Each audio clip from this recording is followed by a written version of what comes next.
이사야서 우리 19장 말씀 보겠습니다.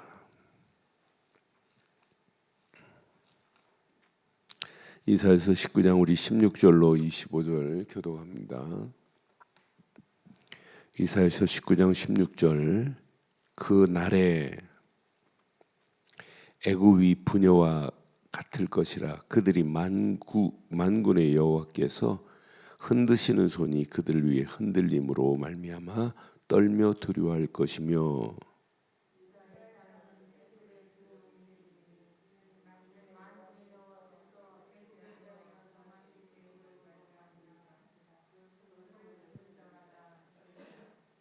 그날에 애굽 땅에 가나안 방언을 말하며 만군의 여호와를 가리켜 맹세하는 5 성읍이 있을 것이며 그 중 하나는 멸망의 성읍이라 칭하리라.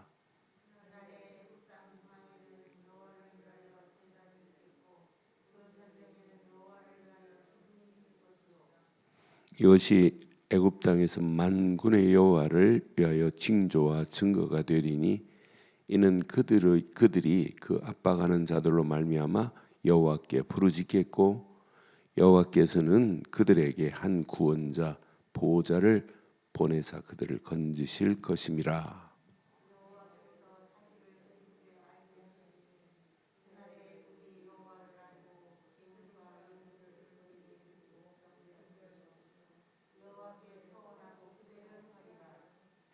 여호와께서 애굽을 치실지라도 치시고는 고치실 것이므로 그들이 여호와께 돌아올 것이라. 여호와께서 그들의 간구함을 들으시고 그들을 고쳐 주시리라.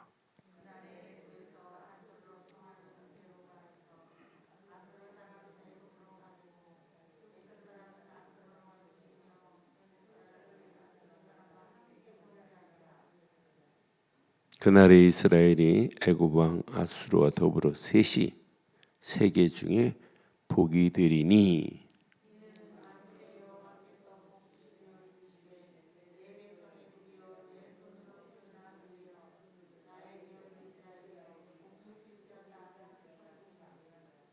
아멘.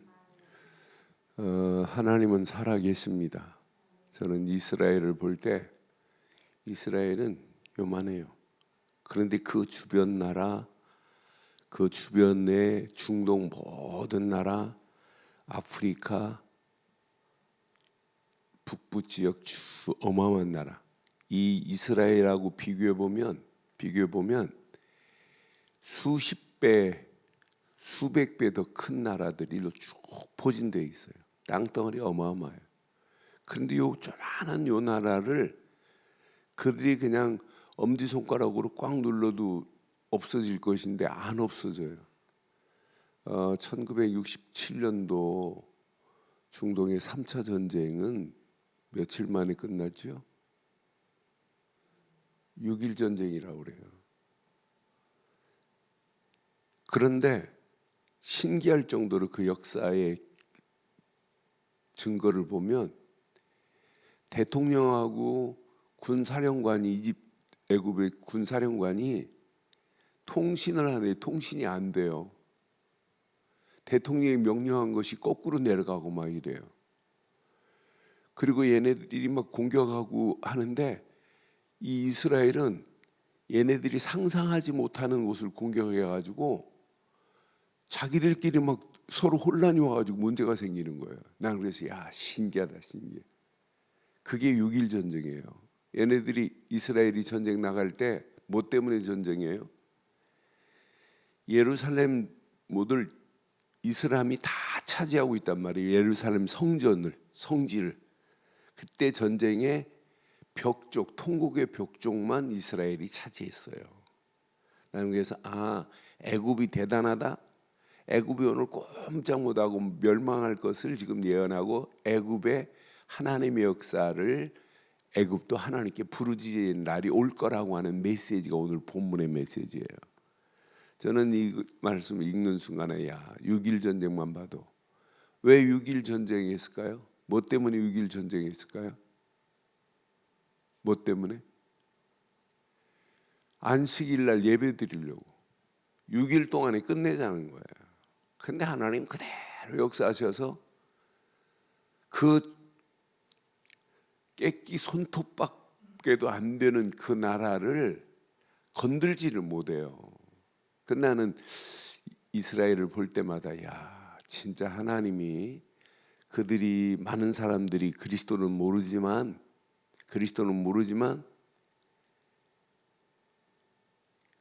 그 전쟁에 승리한 날이 이스라엘 달력으로 2월 28일이에요. 그런데 2월 28일은 사실은 이스라엘 달력으로 예수님이 탄생한 날이에요. 그래서 지금도 지들이 예수님은 안 믿지만 예수님 탄생한 날을 기념하는 그날이 이스라엘 달력 2월 28일이에요. 저는 19장 말씀 묵상할 때 야, 신기하다, 신기해. 애굽은 절대로 안 무너질 것처럼 보이죠. 그런데 보세요, 무너질 수밖에 없는 것. 자, 그 날이 반드시 와요.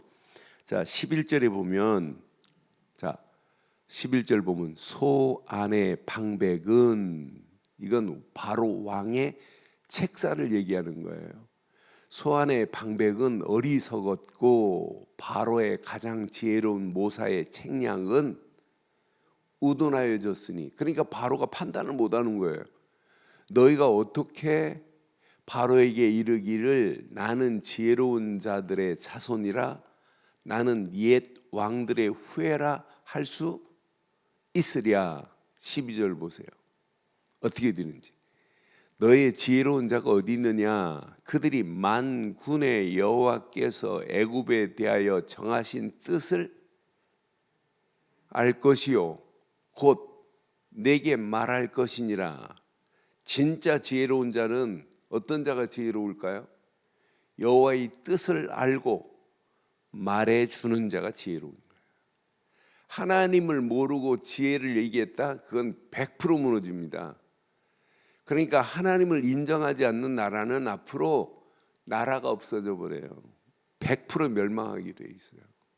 하나님 인정하지 않는다. 그럼 마귀가 판을 치고 그 나라는 마귀의 나라가 되고 그 나라 백성들은 마귀를 섬기고 그러다 무너지는 거예요.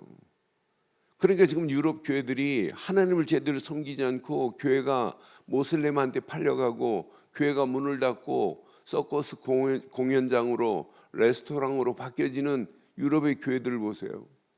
옛날에 어마어마한 그 교회가 수백 년 지었던 예배당이 박물관으로 바뀌어지는 현장을 보세요. 앞으로 어떻게 되겠는지. 진짜 지혜로운 자가 있어야 되는데 만군의 여호와께서 정하신 뜻을 말하지 않는다. 100% 무너집니다. 오늘 그런 내용이에요. 그러니까 소인의 방백들은 어리석었고 돕의 방백들은 미혹당했고 애굽의 종들은 모퉁이 돌이건을 애굽을 그릇되게 하게 그릇으로 가게 만들어요. 결국은 무너지게 만드는 내용이 오늘 본문이에요. 그 날에 그랬잖아요. 그 날이 어떤 날이냐? 애굽이 무너지는 날. 그런데 무너지고 하나님께 부르짖는 날이 올 것이다. 유다 나라가 이렇게 적지만 애굽도 아수르도 유다에게 꼼짝 못하는 날이 온다 이 말이에요. 오늘 본문 메시지가. 우리가 집안에서 나밖에 예수 안 믿는다. 앞으로 어떻게 되나 보세요. 다 하나님께 오게 돼 있어요. 저는 확신합니다. 언약 제대로 하나 딱 붙잡으면 하나님의 언약 안에서 다 하나님께 돌아오는 역사가 일어나게 되어 있어요. 저는 이거 하나 붙잡았다. 마지막 이게 승리하는 최고의 축복이구나.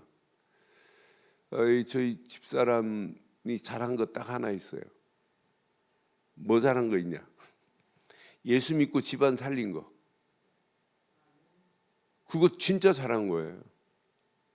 근데 뭐 자기가 했나요? 하나님이 하셨지. 그리고 옆에 또 믿는 남편이 있었기 때문에 또 가능한 거지. 불신자만 나서 봐요. 그럼 뭐 완전히 뭐 같이 가는 거지.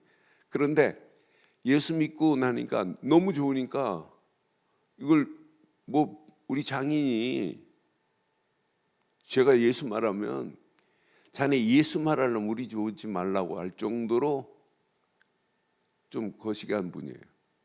그런데 이분이 돌아왔어요. 예수 믿고 1년 2개월 신앙생활 얼마나 바르게 하시든지, 예수 영접 딱 하고는 새벽기도까지 가시고, 새벽기도 메시지 받아가지고 나이 드신 분이 지금 뭐 20년 넘었는데 자기 PC에다 다 입력시켜 놓지, 이렇게 했던 분이에요.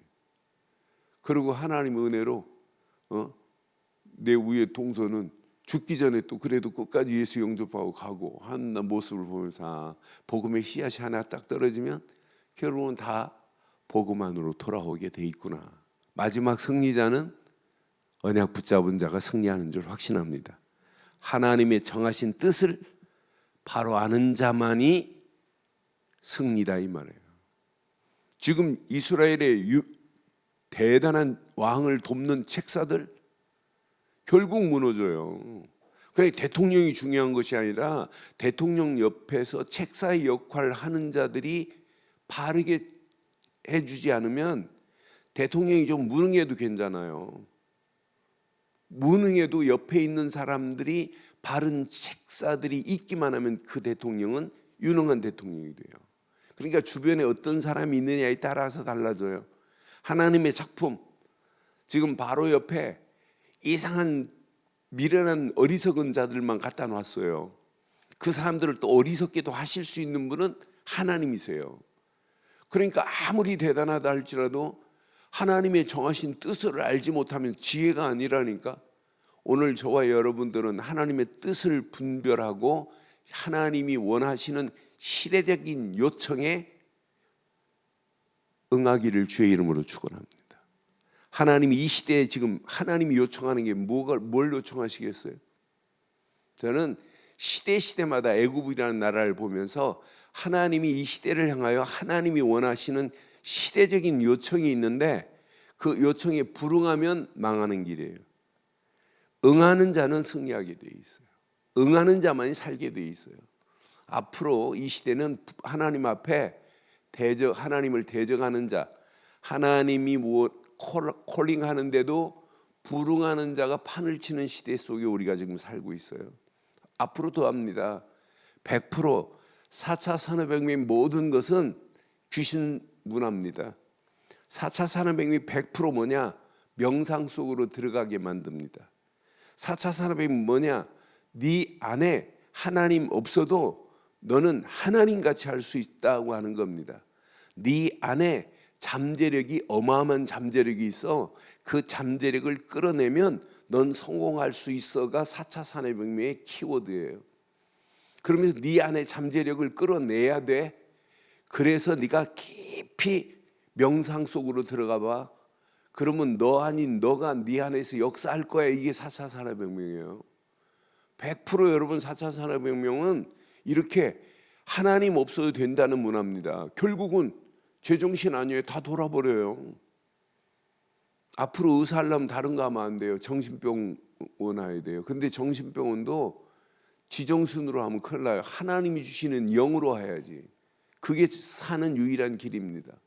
그러니까 아무리 시대가 대단하다 할지라도 그 애굽이 무너지기를 아무리 아닙니다. 하나님만이 하실 수 있습니다. 6.1 전쟁만 생각해봐도 이건 하나님이 하신 거지. 아니 지들이 막 교신을 하는데 교신이 엉터리로 간다니까요. 대통령이 명령하는 거하고 사단장이 명령하는 거, 군사령관이 명령하는 게 달라요. 대통령은 그렇게 하면 안 된다고 하는데 막 이렇게 혼선을 일으킬 수 있는 분은 하나님밖에 없어요. 그래서 저는 이스라엘의 6.1 전쟁의 역사를 볼 때마다 야, 하나님이 기드온 300명 용사들에게 항아리 주고 횃불 들게 만들고 항아리 깨고 소리치라고 하는 전쟁. 그때 300명과 수십만이에요. 10만이 될지 20만이 될지 30만이 될지 몰라요. 미디안 군사가 20만이다 30만이다는 아니세요. 수십만이라고 성경에 있어요. 300명 대 수십만인데 기드온 300명 용사가 이기잖아요. 그러니까 하나님의 방법대로 하면 돼요. 그래서 오늘 신앙생활은 하나님의 정하신 뜻을 발견하는 아침 되기를 바랍니다. 그럼 개인에게 적용하세요. 애굽의 거대한 애굽이 무너지고 하나님의 성전이 서는 날이 올 거라고 하는 메시지예요. 아수르가 대단하다, 아수르 멸망할 거라고 하는 메시지예요. 결국은 유다가 포로로 가지만 승리는 유다가 승리한다 이 말이에요. 그럼 오늘 확신 가지세요. 저와 여러분들은 반드시 승리할 수 있는 무기를 가지세요. 오직 하나만 붙잡으면 돼요. 언약만이 승리의 최고의 무기인 줄 확신합니다. 오직 우리는 예수를 그리스도로 믿는 믿음 하나만 가지시면 반드시 승리합니다. 그런데 진짜 이 예수를 그리스도로 믿는 믿음 안에서 오늘 하신 말씀 적용해 보세요. 나를 향한 하나님의 정하신 뜻이 무언가라고 한번 질문해 보세요. 뭐 때문에 오늘 여기까지 내 인생을 살게 하고 오늘을 살게 하실까요? 하나님의 정하신 뜻이 뭘까요? 에? 그냥 간신히 예배당 왔다 갔다 하고 나만 구원받고 가라는 게 하나님의 뜻일까요? 여러분, 연세 드실수록 더 멋있게 사셔야 돼요.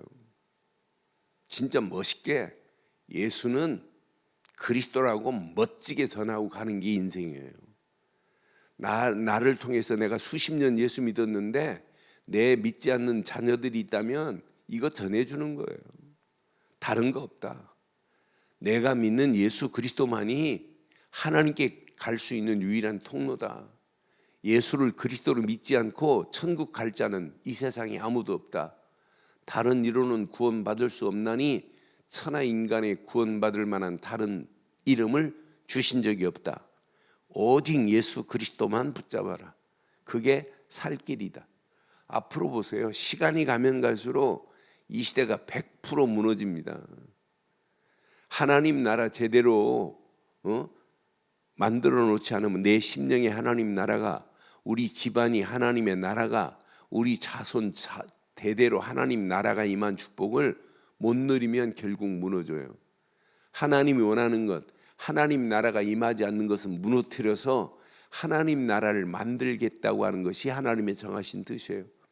애굽의 거대한 나라도 하나님이 무너뜨릴 거라는 거예요. 무너뜨려서 하나님 나라로 만들고 이들이 하나님을 바라보는 예배의 축복을 누리도록 만들겠다고 하는 것이 오늘 분명히 오늘 19절에 말씀하잖아요. 19절, 그날에 애굽 땅 중앙에는 여호와를 위하여 제단이 있겠고 그 변경에는 여호와를 위하여 기둥이 있을 것이다. 그럼 오늘 이 말씀 내 것으로 딱 붙잡으면 내게 적용해 보세요. 오늘도 하나님 앞에 최고로 하나님 영광을 위한 제단을 쌓는 아침 되기를 바랍니다. 내 삶의 모든 부분이 여호와를 위한 기둥이 있어야 돼요. 돈 버는 것도 여호와를 위하여, 맞죠? 맞아요? 내 인생 사는 것도 여호와를 위하여, 변경에는 여호와를 위하여 기둥이 있을 것이요 그랬어요. 우리가 늘 하나님 앞에는 야긴과 보아스 같은 기둥으로 우리가 쓰임 받다 가야 되는 건 맞잖아요. 맞아요? 하나님의 영광을 위하여 살다 가는 겁니다. 여호와를 위하여 제단이 있겠고 그 변경에는 여호와를 위하여 기둥이 있을 것이요 그랬어요. 내게 적용해 보세요. 이게 하나님의 정하신 뜻입니다. 지금 다 무너져 가고 있어요. 정상이 비정상으로, 진리가 저 땅바닥에 뒹굴고 진리도 아닌 비진리가 판을 치고 있는 시대 속에 지금 우리가 살고 있어요. 그럼 제대로 교회 세우고 제대로 복음 전할 수 있는 시스템 만들어 놓고 우리 인생을 마감하는 거예요. 저는 이 안에 다 있구나. 그래서 하나님이 나를 향하여 정하신 뜻이 뭐냐? 전도하라, 복음 전해라, 많은 사람들을 바른 길로 인도하도록 해라. 그게 저와 여러분들을 향한 하나님의 뜻인 줄 확신합니다. 선교해라. 저 죽어가는 영혼들 다 죽어간다. 그게 하나님의 정하신 뜻 아니에요. 무리로 살지 마라. 간신히 어떻게 구원받는 그 자리보다 멋있게 제자로 살다 가라. 그것도 예수 제자, 전도하는 제자로 살다 가시기를 주의 이름으로 축원합니다. 진짜 하나님의 정하신 뜻, 이 언약을 후대들에게 전달해 줘라. 저는 이사야서나 예레미야서를 참 좋아해요. 예레미야 20장, 예레미야 43장 보면 거기에 또 남겨놓은 자가 있어요. 남겨놓은 자들을 통해서 하나님이 계획하신 계획을 이루시는 거예요. 이사야서도 마찬가지예요. 생존자를 지금 남겨놨어요. 왜? 뭐 때문에? 하나님의 이 언약 전달하라고, 이 언약을 후대들에게 전달하라고. 그래서 오늘 이 아침도 나를 향한 하나님의 정하신 뜻이 무언가, 제가 4가지를 이렇게 말씀드렸지만은 더 구체적으로 이제 내 삶에 내가 이 하나님의 뜻을 위해서 내가 이 일을 이렇게 해야 되겠구나, 길이 보이는 이 아침 되기를 바랍니다. 나를 향한 하나님의 정하신 뜻을 붙잡고 하나님이 지금 이 시대를 향하여 요청하는 요청에 응하지 않는 나라는 다 망하는구나. 하나님의 시대적인 요청 앞에 예스하고 따라가는 자만이 살 수밖에 없는 시대가 옵니다. 그래서 오늘 이 아침도 귀한 말씀 붙잡고 기도하다가 하나님의 정하신 뜻을 깨닫고 나를 향한 하나님의 시대적인 요청이, 요구가 뭔지를 깨닫고 그 일에 응답하는 저와 여러분들 되시기를 주의 이름으로 축원합니다. 전능하신 하나님 은혜 감사합니다. 이 아침도 귀한 말씀을 붙잡고 기도하다가 더 큰 하나님의 은혜가 넘치게 하시고 도저히 믿지 않을 것 같은 애굽도 하나님이 무너뜨려서 하나님 살아계심을 그들이 깨닫고 하나님께 영광 돌리기에 부족함이 없도록 우리를 축복하시고 인도하옵소서. 모든 나라 모든 사람들이 하나님이 없다는 이런 시대 속에 우리가 오늘 하나님 앞에서 바른 언약 붙잡고 하나님이 원하시는 뜻을 발견하는 복 있는 아침 될 수 있도록 우리를 축복해 주시옵소서. 평생 전도와 선교와 제자의 길과 후대 살리는 일에 평생 쓰임 받을 수 있도록 우리 발걸음들을 축복하옵소서. 말씀 붙잡고 평생 하나님의 정하신 뜻에 흔들리지 않고 달려갈 수 있도록 임마누엘로 역사해 주시옵소서. 지금은 우리 주 예수 그리스도의 크신 은혜와 하나님의 무한하신 사랑과 성령님의 내주 인도 역사 충만하신 은혜가 예수 그리스도 안에서 그 이름만 높이고 달려가는 심령 머리머리 위에 가정과 사업과 직장과 자녀들 위해 언약 붙잡은 우리들 좋은 교회에 지금부터 영원토록 함께 있을지어다. 아멘.